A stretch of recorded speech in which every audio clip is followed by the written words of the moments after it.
performance on the Sunday, thought she had performed very well. I'm speaking in a political context. How much tension does she feel? Obviously, it's got to be a lot. I have not spoken to her for a couple of days.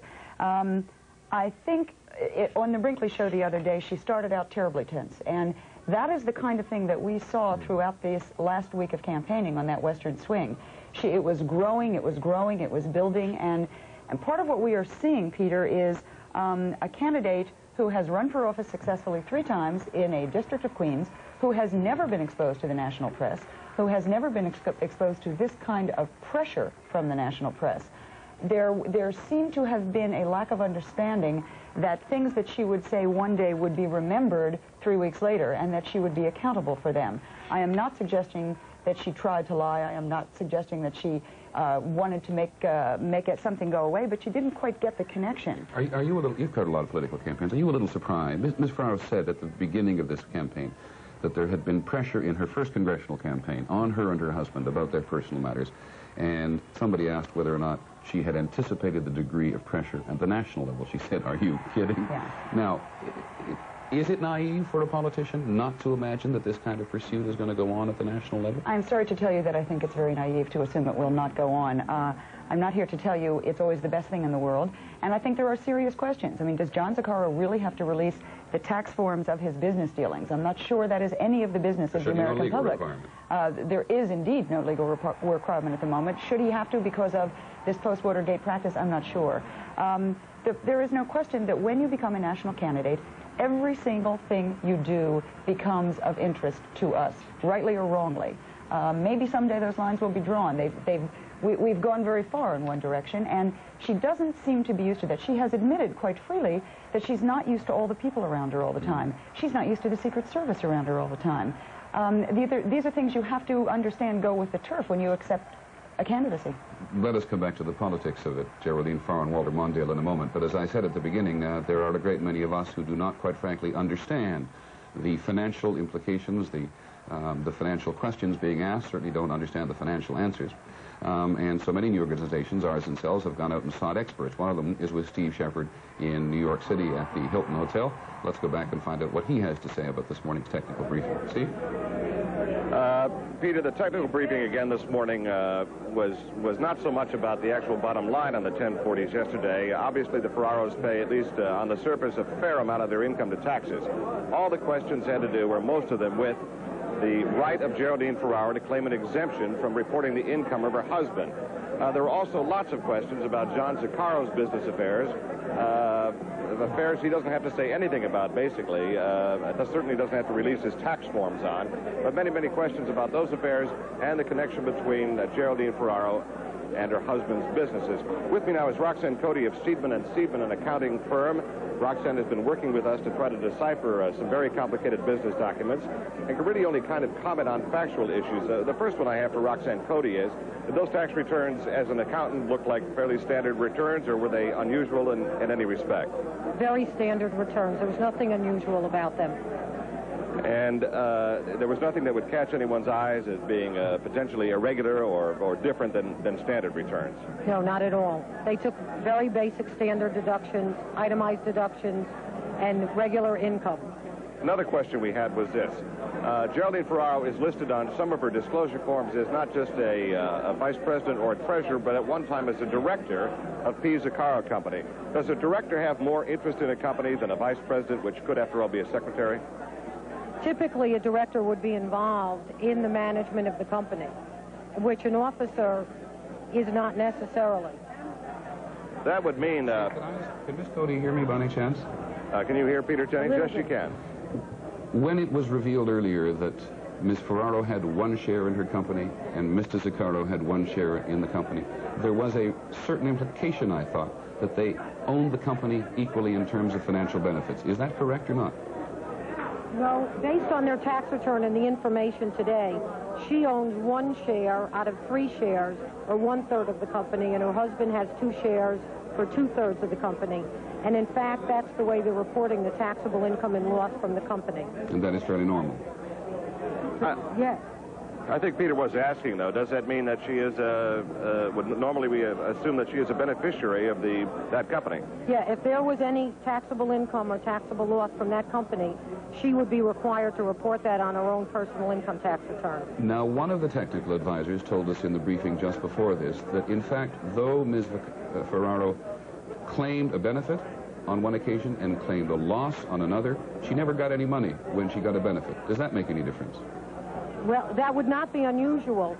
Unfortunately, for the type of corporation that it is, a subchapter S, it is not necessary that cash distributed equal the amount of taxable income that you might have to report. So that's not surprising. Peter, if I may add, it's something that strikes me, and I think it strikes many of us now, is we are all getting necessarily involved in very small legal questions, which maybe an attorney or someone in the ethics committee someday is going to have to figure out. I think Zaccaro's basic view and the view of the Mondale Ferraro people here this morning, and they tried to show it with a graphic, a big board, was that since she assumed office in '78 and filed her last joint tax return with her husband, that Ferraro and her husband have made some effort to keep their finances separate. Obviously, as a husband and wife, it's almost impossible to keep them entirely separate. Somebody buys groceries to that house, maybe they split it up 50-50, but I doubt it works out that way. All of us who are married knows that some things your wife buys, some things you buy, some things are bought jointly.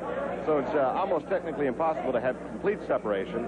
I think Ms. Zaccaro's argument, if I can precede what she will say here, I believe this morning, will be that they made a concerted effort to divide their estate, their income, to the extent that they even had to pay probably more tax than normal because they filed separate returns as opposed to joint ones. Steve, thank you very much for the moment.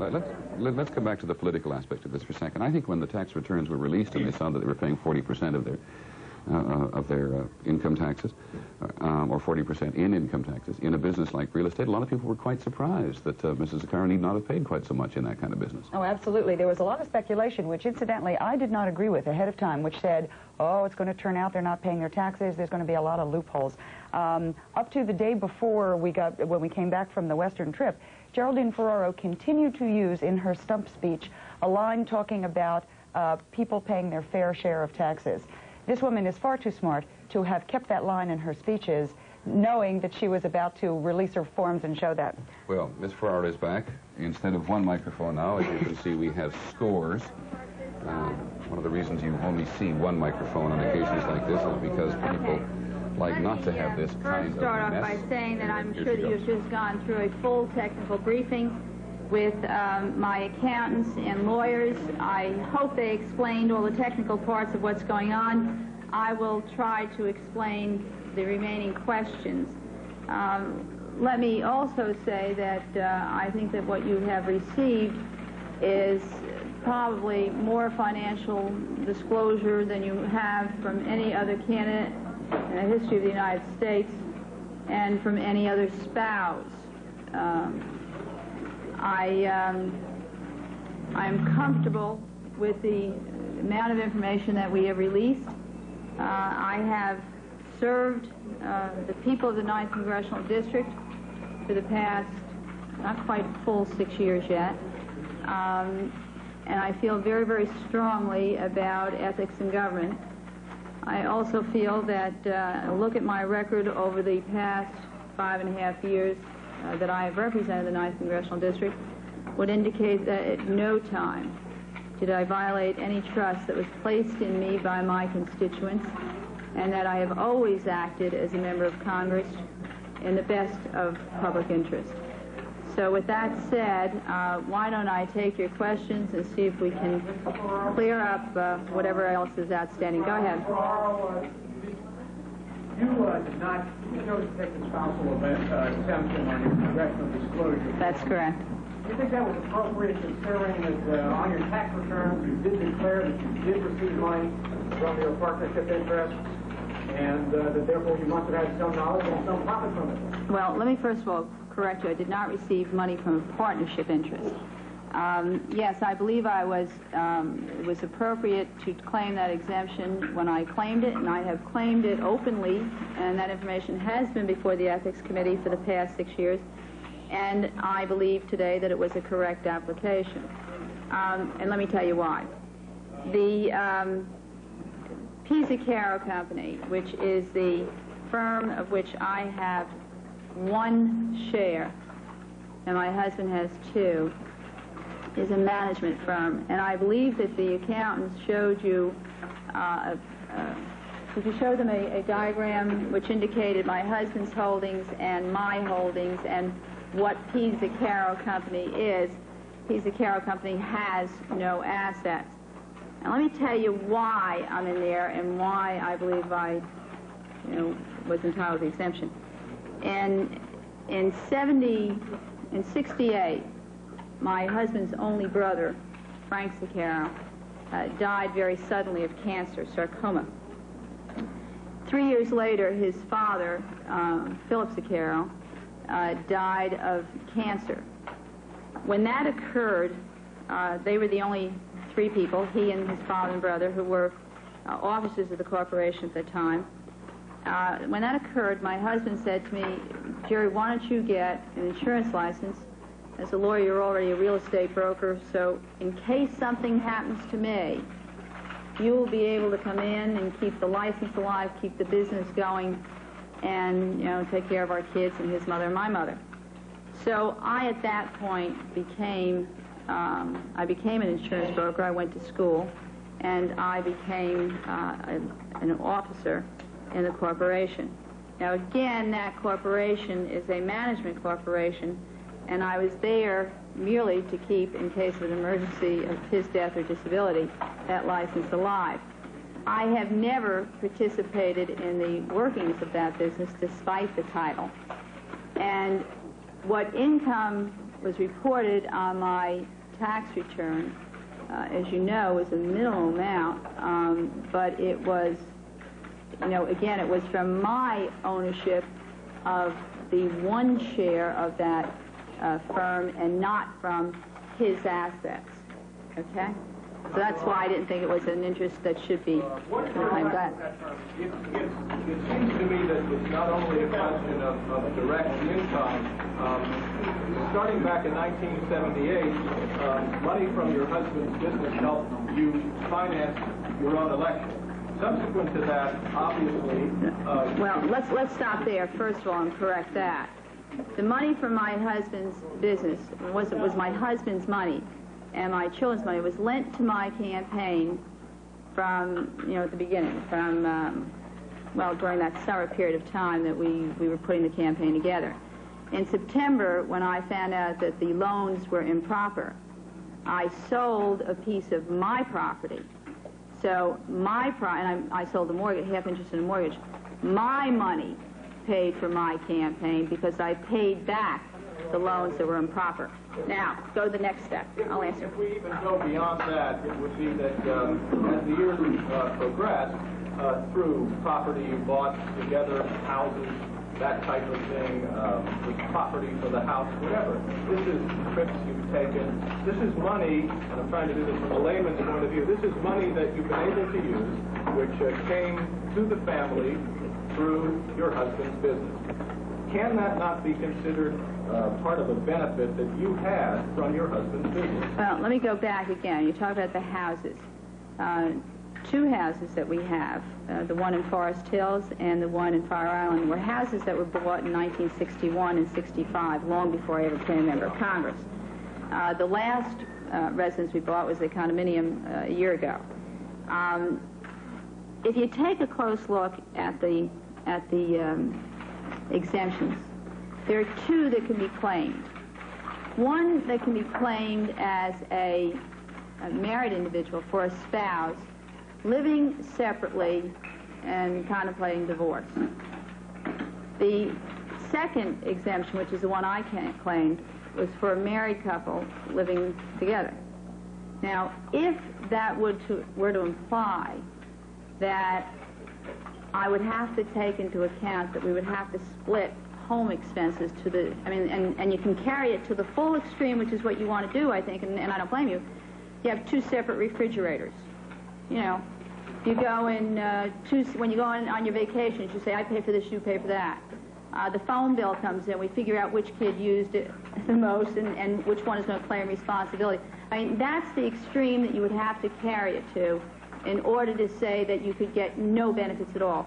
When I read that exemption, and I did it, believe it or not, as recently as last May, when I filed my last report, I looked at it and I said to my husband, you have to file disclosure. And he said, no. He said, take a look at the exemption.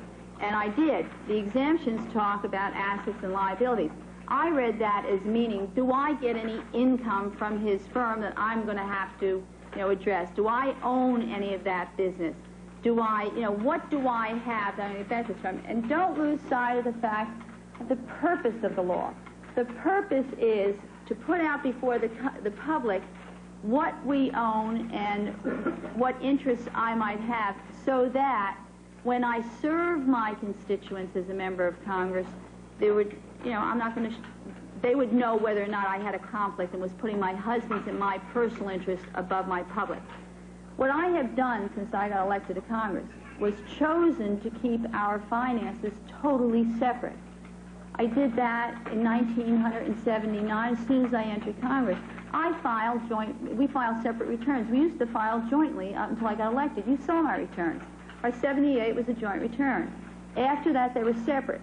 I had the accountants check recently, and I said, I knew I suffered a penalty by filing separately.